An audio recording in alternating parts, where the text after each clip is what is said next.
the shallow slums of Yambio to the great heights of Juba, Seniki Deneki paved his way to greatness through journalism.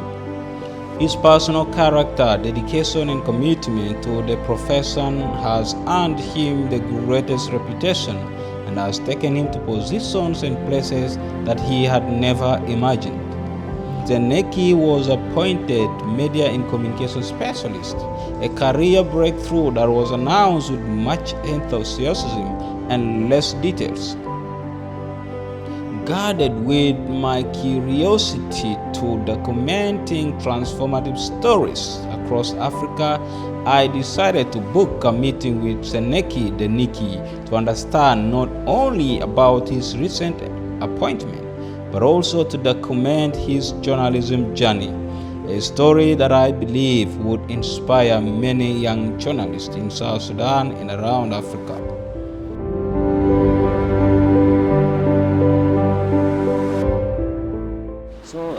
Thank you so much for actually responding.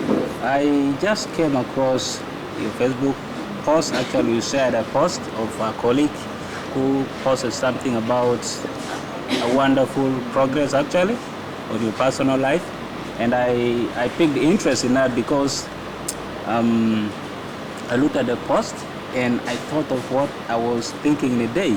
You know, yesterday I was thinking about making a short documentary, a mini documentary on hustlers' life in Juba. So when I came across that post, the story was like a hustler who started from Yambio and made his way through up to Juba and etc. I felt very much interested that, oh my God, this is actually kind of the story that I wanted.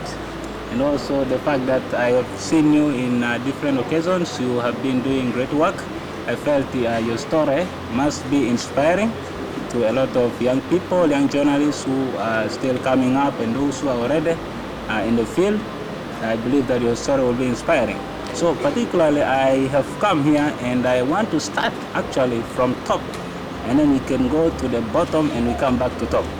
So on the top, I want you to start by actually sharing with us this new breakthrough that came up, and it took most of us by surprise. What position is that?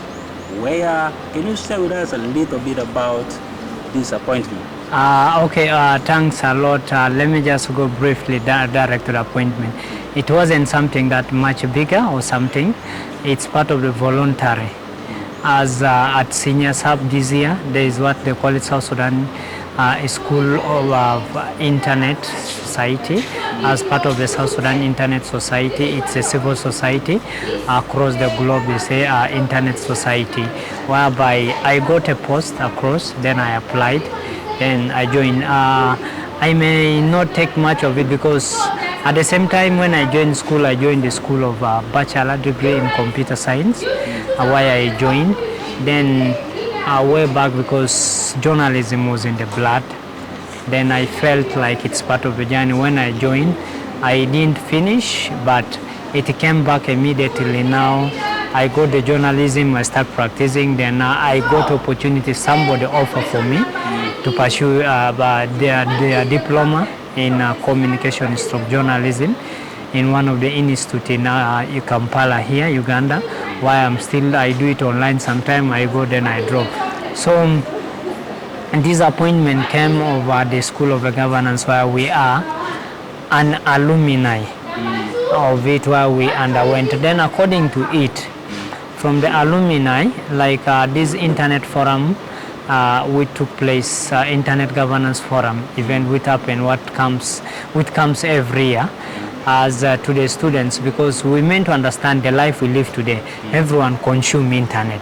You love internet. Without it, sometimes you find in other countries without internet life becomes so hard, as part of the advocacy. So immediately they say this year they always pick people from the alumni.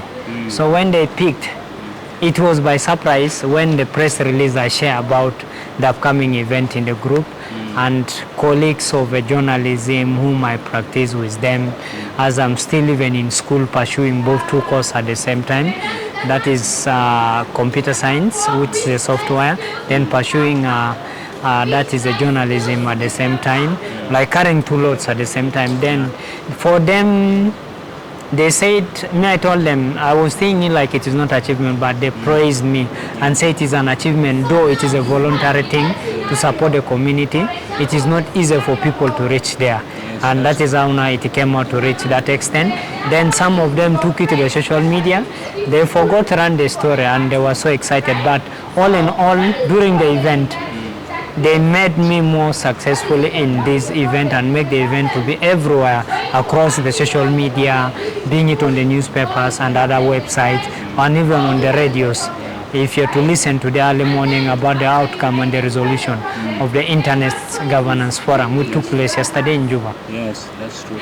This is a breakthrough. So this is Deneki Seniki, a young man who started his journalism career from Yambio. His background, actually, he used to describe himself as a hustler, and his colleagues too described him as a hustler. Jua kali, yeah, we said in Kiswahili jua kali. Hustler jua kali, but he has been able to make it through up to this extent of being appointed as a media and communication specialist for the Internet Governance Society. So I would like to take him back now to tell me about his journey. How did you start the journey from Yambio to Juba, practicing your journalism? How did it all start? And how did you get to Juba to this extent where you're being able to get appointed into such a high-profile position? The journey started way back, some years. Not even in South Sudan, but it started in South Sudan because I was born during the time of war in 1998. That is in Central Africa Republic. That was the place where I was born. Then in 1999, I managed to return back in my home country, that is in South Sudan. Then start the journey and the life way back in Tombra, that is in Western Equatoria, where we started the journey way back.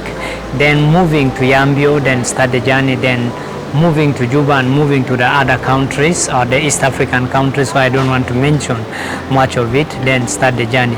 Coming back to Juba again, life in Juba wasn't easy, as if you come today, or if you start life in Juba today in a software, you may end up in a toughest side. Then in way back in Yambio in 2015, let me just say from my primary to secondary, I decided with some of my colleagues who took the post, that is Jackson, Ganiko Juakali, because some of the people who know Juakali, that is a pure hustler.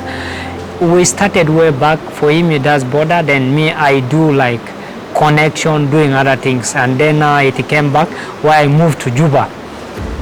Then when I came back to Juba, life started. But way back in 2021, I decided to join one of the radio, that is Top FM, to make my way as a journalism. When I went, then I was studying at the same time.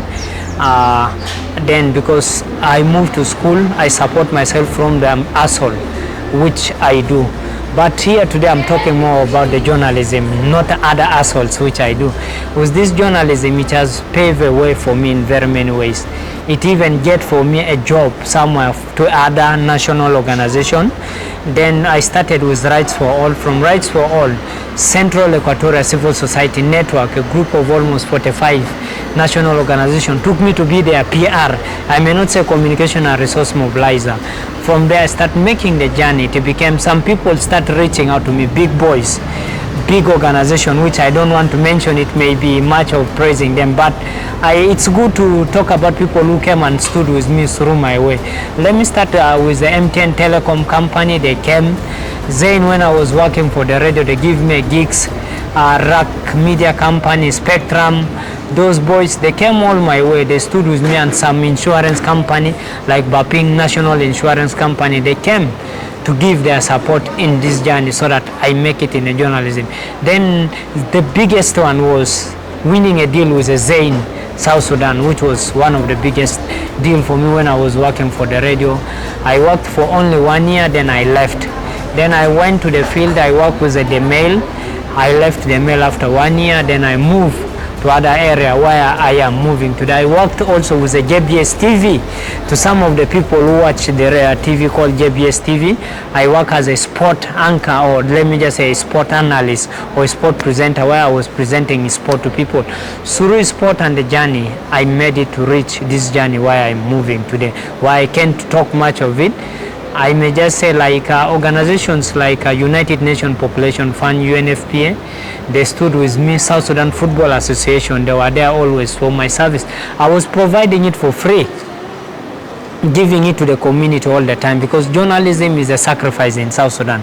It's not something whereby you may think you enter, you will get money. No, we do it for the passion and the love which it has made. Then I may talk about AMREF, other national organizations which have done their work for them, National Ministry of Health, Ministry of Gender, UN Women, UNIMIS through their projects which have also supported it, and Plan International, which I may not mention much of it. So the journey wasn't easy to reach this milestone, though I haven't yet achieved, but in a journalistic way or journalism, I've achieved some of the dreams on the way, but still waiting to get much.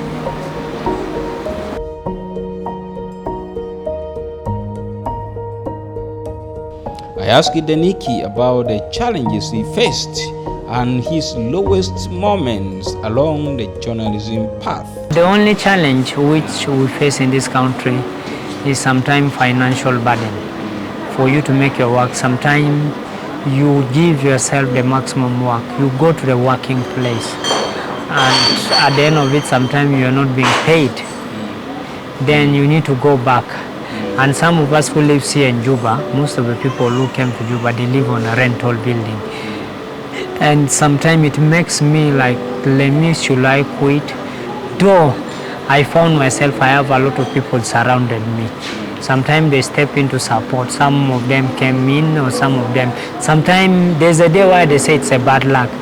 You find out you may go without eating, even no money for anything, but it makes me like, let me quit, or should I do what?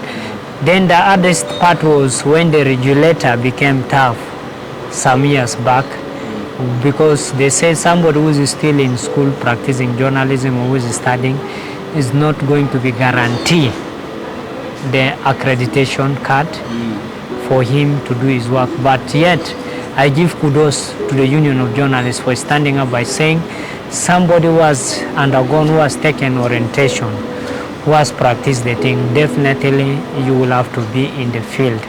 And the authority itself, there were times where we were questioning, because the former, let me use the word, the former authority, the regulator, because there were some events, they were being questioned. That's not the authority. Yes, they were being questioned about their school, where they went, and it became so sometimes strictly for them, like saying you shouldn't, but the law is a law. And it makes me like, when I was in school, I felt like I haven't. I tried, they told me you will not. Then it makes me now, I only use the Union of Journalists. Then it reached a time where they had to go to the archive of the union to collect the record also of people who are practicing, so that the safeguarding of every journalist who moves to the field is part of their mandate.